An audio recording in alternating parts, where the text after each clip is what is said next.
Hz.Muhammed Rasulullah, it is obvious.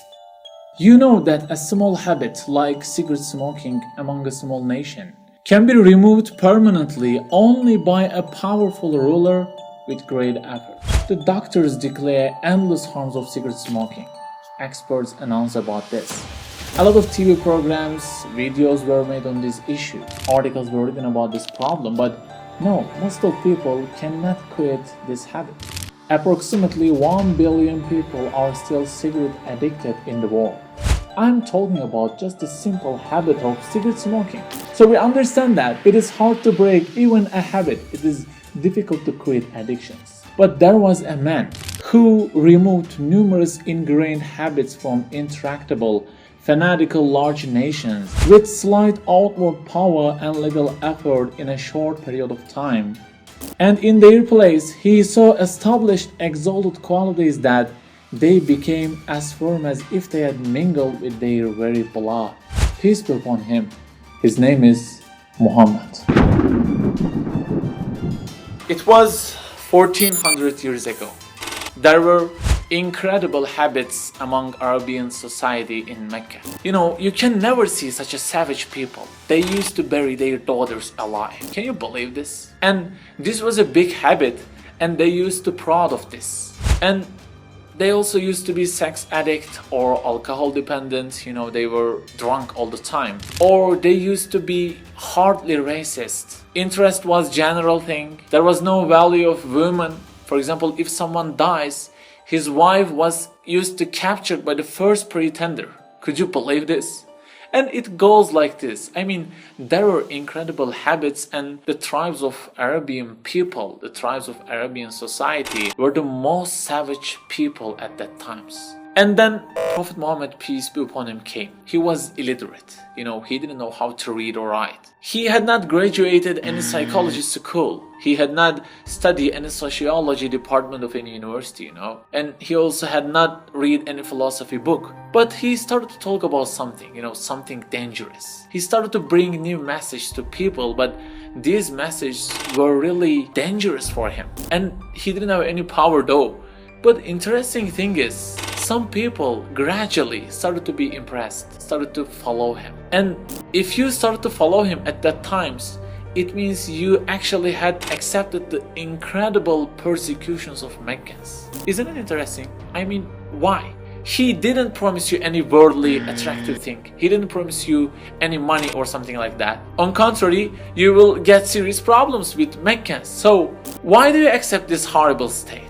And they started to change, They started to change their lifestyles. They listened to him, whatever he told, and they started to quit their evil addictions. For example, Umar ibn al-Khattab. He was an alcohol addict before, yes. But after coming in contact with the Prophet Muhammad, peace be upon him, he became such a man who is considered as a justice symbol for all humanity. Guys, psychologists, doctors did not work on this guy, just an illiterate man. How? How can it be? Yes, because there is a divine inspiration here. This effect cannot be made by a human being. It is not possible. And not only a man, but also huge societies were changed incredibly by just a man. By the way, he brought new rules which are not attractive for desires of human being. For example, he brought the fasting, 5 daily prayers, or alms jiving, or not to drink alcohol. These things are not attractive for our desires, right? But the alcohols had flowed in streets of Medina after the words about alcohol was revealed. Why? What happened? The modern specialists cannot do this, even though they explain the harms of alcohol, can they?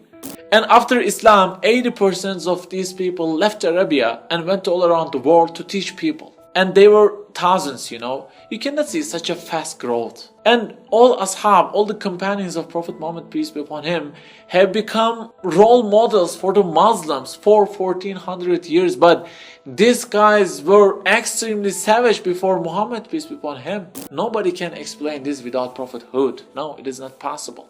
There is no such a revolution in history. But if you still deny the prophethood of Muhammad, peace be upon him, Billy Zaman has a challenge for you.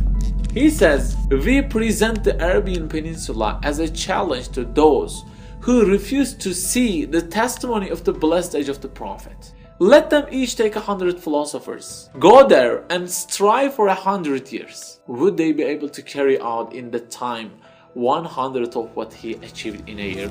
Sciences have reached high levels, right? We have science of psychology, science of sociology. We have specialists, right?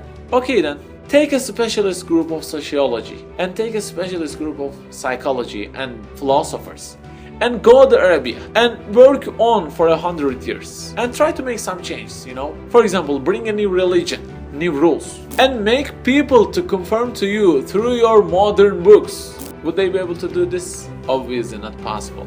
The modern thought still cannot solve the racism issue in this modern world, you know? He solved this in the most savage people 1400 years ago. He just said, a white has no superiority over a black, nor a black has any superiority over a white. That's it. There is no racism issue in Muslims for 1400 years. You know what? Forget about the racism. We are not able to change even our child about simple habits, right? Such as not to playing video games, to study, to do homeworks, right? It is a reality. So simply, it is impossible to make this change. All these changes can only arise from a prophet. Hz.Muhammed Rasulullah. It is obvious.